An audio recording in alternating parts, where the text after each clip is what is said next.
posto. Eu acho que a essência do projeto da dívida dos estados está bem posto e com uma boa aceitação do governo federal. Em relação à desoneração, está pautado para amanhã.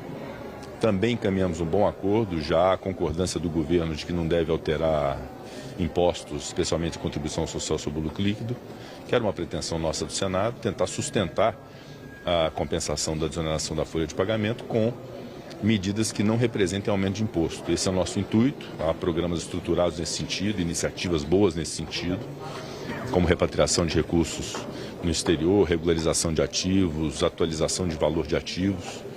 Então, há também um bom encaminhamento, uma boa notícia hoje do governo federal, com uma aceitação também nesse sentido. Eu acho que nós conseguimos virar a página da questão da desoneração essa semana.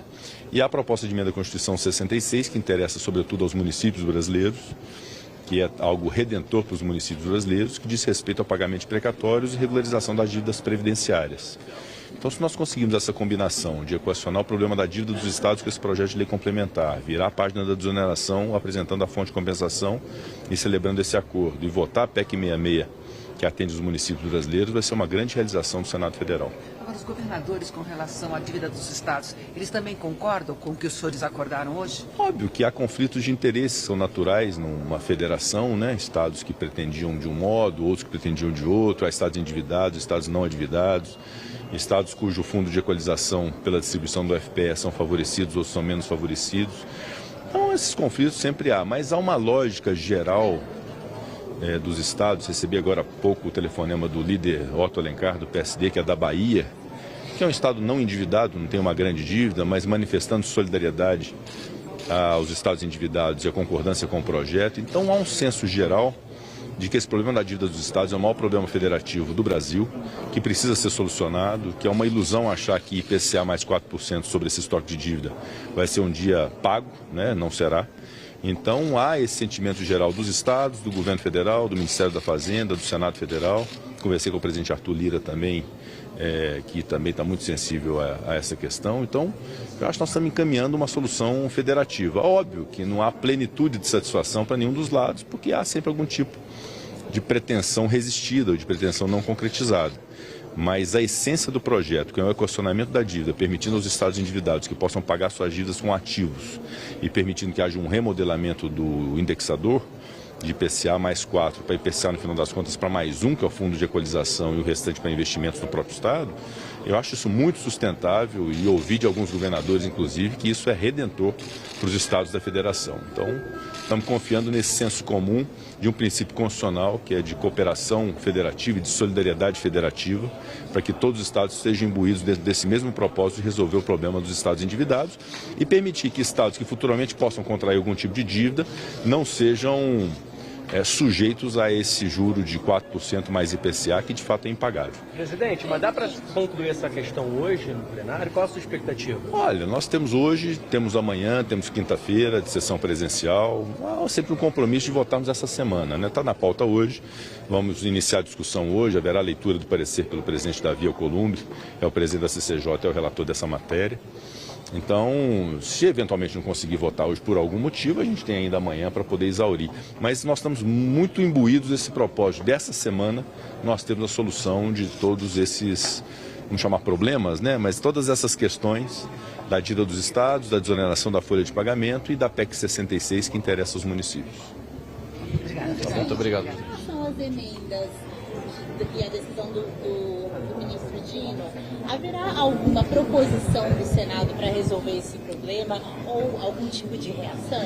A proposição deve partir sempre do Senado e da Câmara, do Congresso Nacional como um todo, na compreensão de que emendas parlamentares são institutos legítimos de participação no orçamento por aqueles que são representantes votados pelo povo brasileiro, que têm a compreensão das necessidades dos muitos municípios e muitos estados do Brasil, mas ao mesmo tempo sempre se exigindo transparência, regularidade, previsibilidade, isonomia, né, que é algo que nessa discussão toda no Supremo Tribunal Federal tem se ventilado muito. Então nós estamos estudando uma apresentação de algum modelo que seja um modelo que possa garantir a participação parlamentar juntamente com o Executivo na definição orçamentária do Brasil, mas sempre primando pela qualidade do gasto público e primando pela transparência. Onde houver algum tipo de dúvida sobre a transparência, isso evidentemente precisa ser corrigido e haverá toda a iniciativa e boa vontade de minha parte, como presidente do Congresso Nacional, de apresentar um modelo que seja um modelo que todos fiquem satisfeitos. O Executivo, que executa, o Legislativo, que vota a lei orçamentária e participa através das emendas parlamentares, e o conforto também para as instâncias como do Poder Judiciário, que também não podem ter dúvidas em relação à lisura desse processo, à transparência da destinação de recursos. Presidente, ainda sobre a questão dos estados, qual foi a principal alteração, qual a principal mudança nesse texto que não acabou virando consenso com os governadores? Olha, alguns pontos, né? Há governadores que pretendiam aumento do valor do fundo de equalização dos estados, né? De 1% para 2% dos juros. Há questionamento sobre os critérios de distribuição. Acho que o relator acabou acatando mesmo esse critério pelo FPE, que era uma pretensão, inclusive, do consórcio do Nordeste, dos estados. Havia pretensões como a utilização do Fundo de Desenvolvimento Regional, que consta da emenda constitucional da reforma tributária, para que houvesse uma antecipação como forma de pagamento da dívida, mas há um obstáculo constitucional, porque esse fundo é um fundo destinado a investimentos futuros, fruto da reforma tributária, então não poderia usar esse recurso. Então há alguns temas que são temas controvertidos, né, que houve pretensões, algumas acatadas, outras não acatadas, e nós vamos para o debate no plenário do Senado Federal e vamos decantar todas essas questões e chegar num denominador comum. O que eu compreendo é que nós chegaremos num denominador comum que interessa aos Estados federados, todos endividados ou não.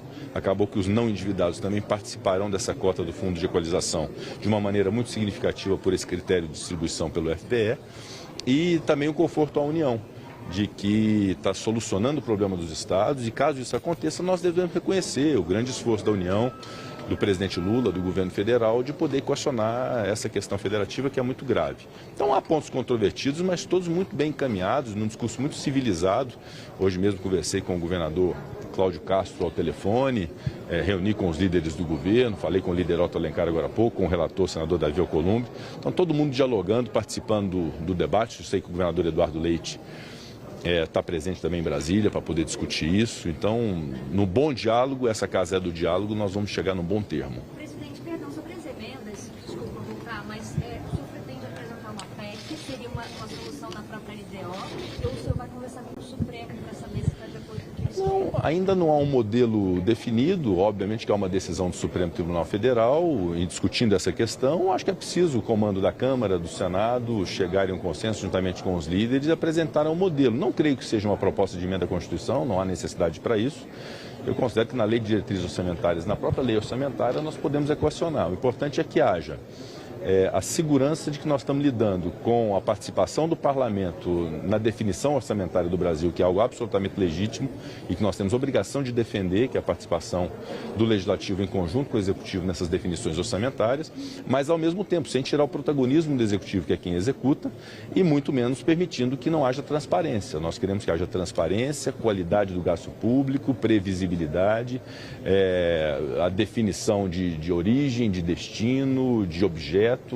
Então, todo esse modelo, à luz dessa decisão do Supremo Tribunal Federal, precisa ser discutido. Eu tenho muita confiança também que nós também vamos chegar num bom caminho, eventualmente até prestigiando as emendas individuais, que são aquelas dos parlamentares, identificadas pelos parlamentares, as emendas de bancada, que tem um caráter estruturante regional também muito importante. Eu acho que são recursos, e o próprio RP2 do Executivo, né, que é quem executa e que tem essa discricionariedade nessa definição também orçamentária. Então eu acredito que esses institutos postos à disposição do Parlamento e das instituições vão ser a solução para a gente definir bem essa questão das emendas. Não haverá problema em relação a isso. Solução conjunta, né? Do Congresso, do Executivo e à luz do próprio Poder Judiciário, que foi provocado, né? O Judiciário não age de ofício, o Judiciário foi provocado por partidos políticos, por associações, obviamente que tem que decidir, e obviamente nós respeitamos o Poder Judiciário, e todas as decisões aqui serão também discutidas com o Supremo Tribunal Federal para chegarmos num bom termo. Obrigado.